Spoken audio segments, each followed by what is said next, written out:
Welcome to the Ken Harbaugh Show. By now, I am sure you have all seen the absolutely appalling display by our president and vice president in the Oval Office last Friday.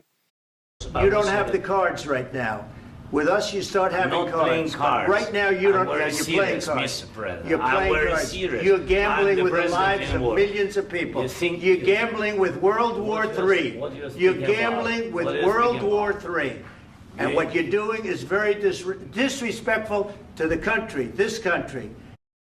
I don't think I've ever been more embarrassed, more ashamed of my country's government than I was watching their treatment of President Zelensky of Ukraine. In the days since, I have fielded a steady stream of WTFs from my friends in Ukraine and Finland and from other allied countries who I served alongside during aid deliveries to Ukraine. For the last couple days, I've been at a loss for words, unsure of how to respond. But I have settled on this. It's not a comforting thought, so brace yourselves. The democratic world can no longer count on America because of Trump. In the past, I have referred to the time period we are now living through as our 1939 moment, when the world stood on the precipice and the appeasers like Neville Chamberlain submitted to the will of a murderous tyrant, thinking they were suing for peace, but in fact were setting the stage for the deadliest conflict in human history. The difference between then and now is that where we once stood on the sidelines of history, thinking an ocean protected us, now we are choosing the wrong side of history. Our president is siding with the murderous tyrant. It would be as if, in 1939, FDR accused Churchill of starting the war, called him a dictator, and said that Hitler was not the aggressor. But that is now our government's position regarding the war in Ukraine. Zelensky is a dictator and Ukraine started the war. It is maddening. It brings us no closer to peace, and it is in such bad faith that the damage it has done to America's reputation and our long-term security will last for decades. I spoke with Julie Roginsky about this betrayal. She's not only a prolific writer and commentator, she was born in the Soviet Union before her family fled to the United States. Here's part one of that conversation.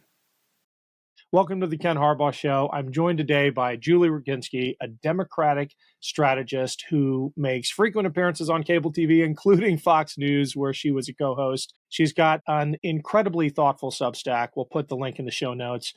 And I asked her to join me today to talk about her most recent post about the Trump administration's complete capitulation to Russia. It's titled, "Republicans Stab Ukraine in the Back." Julie, this is personal for you. Before we get into it, can you share a little bit of your backstory when it comes to Russia? Yeah, thank you for having me, and thank you for asking. I do have a backstory. I was a Soviet refugee. I was born in the Soviet Union. I was 7 years old when I came to this country.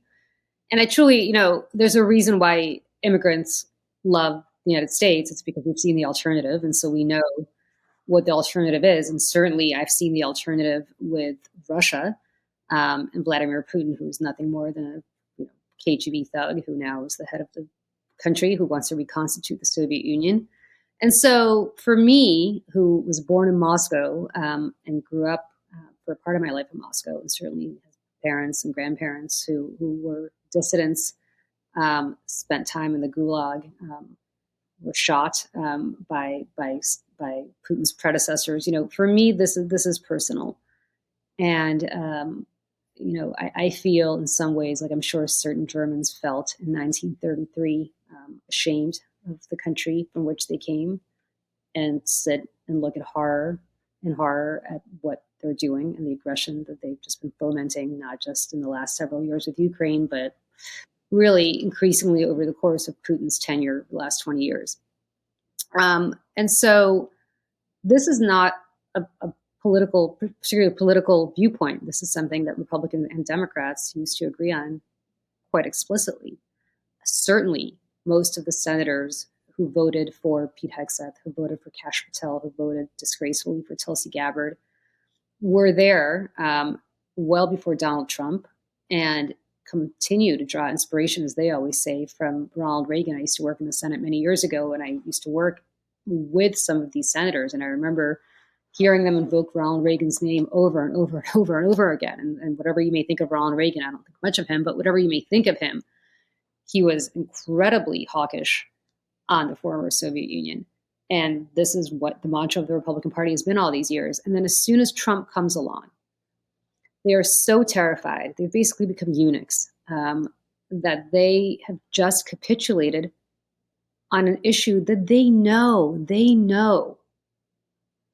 that they're on the wrong side of. There's no discussion, there's no debate about where they are in their hearts on this. And yet they are more scared of being primaried by a MAGA candidate, more scared of Elon Musk spending untold amounts of money to get them out of office, more scared about not being in the Senate or in the House anymore than they are of being true to their values. And I mean, at some point you got to ask, like, do they not think there's a life after public office? Do they not think that there's something more important than where they are? And I guess the answer is no.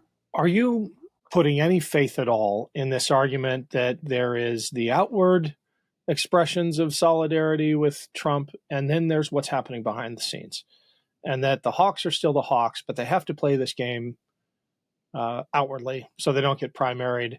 But, all's going to be well because Marco Rubio is Secretary of State. I mean, listen, I spoke to a senator who will remain nameless, but I spoke to a senator, a Democratic senator who voted for Marco Rubio. They all did.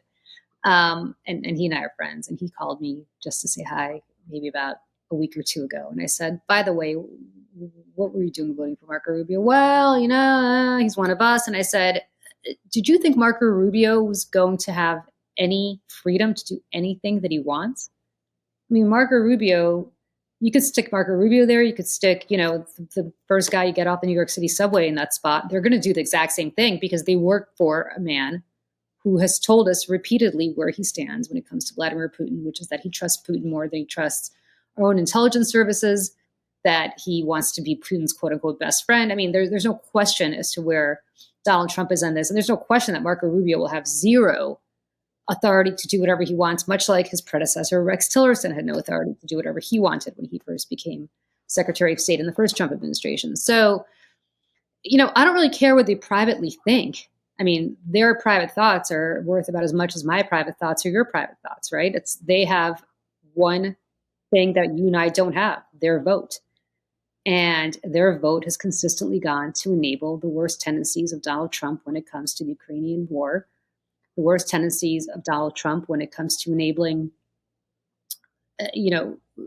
not just Russian aggression, but what this is going to lead to is aggression in the Taiwan Strait and aggression by any strongman who suddenly decides that might makes right, and he's going to take what's his. We've got a lot of nuclear or on the cusp of becoming nuclear countries, including India and Pakistan and others who are at loggerheads with each other.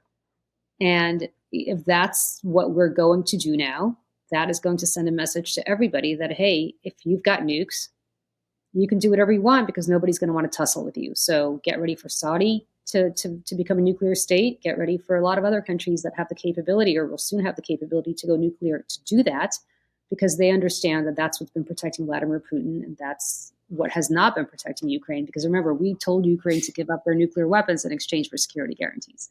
We did. The Budapest Agreement assured them, didn't guarantee them, but assured them security, and we played word games. And the takeaway, regardless of how you parse the agreement, is that if you have nukes, you're going to be fine.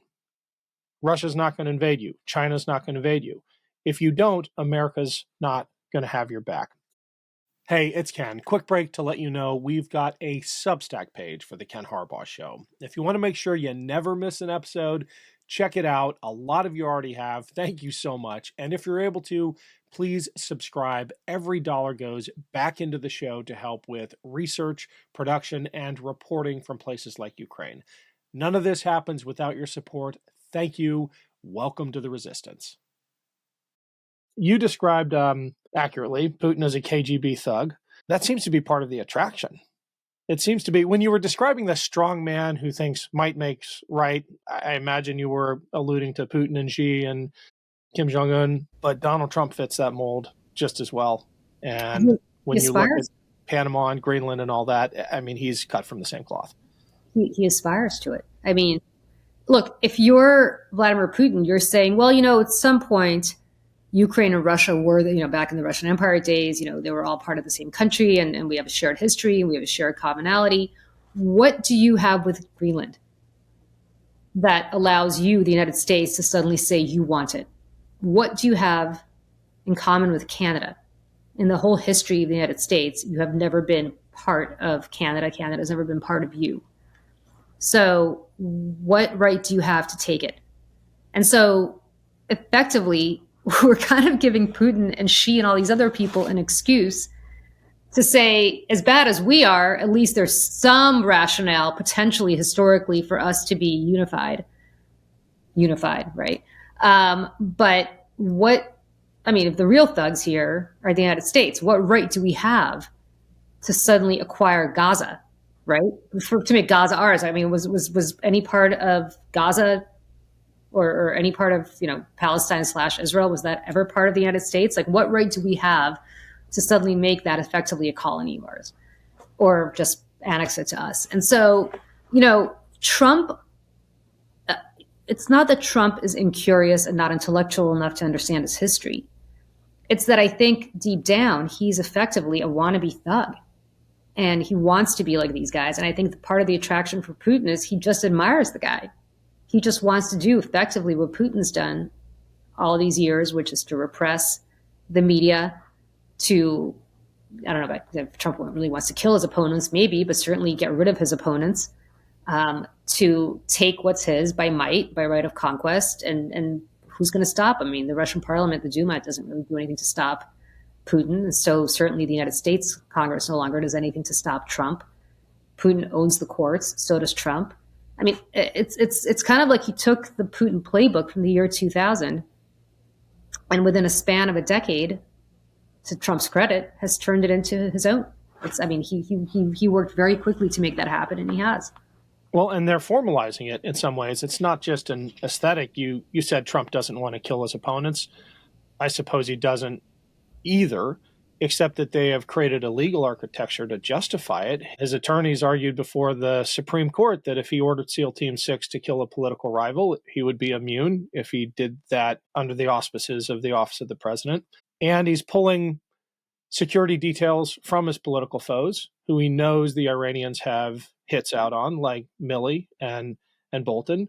I mean, if the end result is an assassination, not SEAL Team 6 under the president's orders taking someone out, it's the same thing. A political opponent is dead. I mean, we have entered a new era of political violence, ushered in not just by the president's rhetoric, but by the legal arguments his lawyers are making. Well, and before we even get to Bolton and to all the other people who he's put in harm's way, what he's effectively done by fomenting January 6th is to say to anybody on the Hill who wants to cross him, by the way, I have a militia. I mean, I have military, but I'm not going to deploy. Maybe I'm not going to deploy the United States military against you, but I have a militia who is, what was the phrase? Stand back and stand up, right? Like, who at the snap of a finger is going to come for you again. And by the way, who is going to stop me? And I keep thinking, I wrote the Substack column about this, but I keep thinking about, I don't know if you know about this, but this very famous interchange that Joseph Stalin and Winston Churchill had at the Potsdam Peace Conference in 1945, when Churchill said to Stalin, you may not want to screw around with Poland too much. It's going to really upset the Pope. There are a lot of Catholics in Poland, and don't really be bad to the Poles, because the Pope's not going to like it. You don't want to get the Vatican against you. To which Stalin said to him, I don't know if this is apocryphal or not, but it allegedly has said to him, how many divisions does the Pope have? And to me, this is Trump saying to the courts, how many divisions does John Roberts have? Because we keep thinking as Democrats that the courts are going to save us, the Constitution is going to save us, but the courts and the Constitution are only as powerful as the executive, who controls the military, allows them to be. And John Roberts and the rest of the Supreme Court, who voted in the Trump v. United States decision to basically give Trump untrammeled power, have made themselves into eunuchs, have completely defenestrated themselves, because what they have allowed Trump to do is to say, hey, you guys can go ahead and rule against me all you want, but how many divisions do you have, John Roberts? And if you do this, I don't know, maybe a January 6th is going to show up in the steps of the Supreme Court. And what is John Roberts going to do about that? What are any of these justices going to do about that? What is Congress going to do about that? The answer is they can't. Nothing, because the court has allowed Trump to do this. I think it bears reminding folks that the case that Vance directly invokes and that Trump indirectly invokes when making the point that the Supreme Court doesn't have divisions is Justice Jackson telling the court to enforce its decision, and his rejection of the court's ruling in that case led to a genocidal forced march. I'm not saying we're at that point yet as a country, but that's where this kind of open defiance of supposedly co-equal branches of government leads you to. And it's absolutely terrifying. It's terrifying. And the one branch that actually can do something about this, because I just want people to understand, don't put your faith in the courts, because as I keep saying, the courts can rule. It doesn't mean that he's going to abide by it. But if every senator who is concerned about this, and there are many allegedly, got together and said, look, we are going to go to him together and say, Mr. President, there is a separation of powers here. We do control the purse, whether you like it or not. Whether you abide by it or not is a different story. But we are a co-equal branch of government. And these laws that you want passed, these appointments that you want, none of them are going to go through unless you abide by what the Constitution says, which is that we're basically co-equal. At that point, the problem is going to be that they're all afraid that there's going to be some sort of, horrible primary that's going to happen to them. But the reality is that they all went to him together. I guess he could primary all of them, or Elon Musk could pay for primaries against all of them, but that's going to be a lot harder. The problem is there's nobody to organize that. There's nobody who has the courage to basically go to the Republicans and say, we've got to approach this together. They're all terrified of each other. They're terrified of being denounced. They're terrified of being ratted out. And it's consistently, brutal. So, I don't know how this ends, other than to say that it's going to have to come from the grassroots, because it's certainly not going to come from anywhere else. That was part 1 of my interview with Julie Roginsky. Thanks for watching. We'll have part 2 up tomorrow. And don't forget to subscribe to my Substack page. The link is in the notes below. Thanks.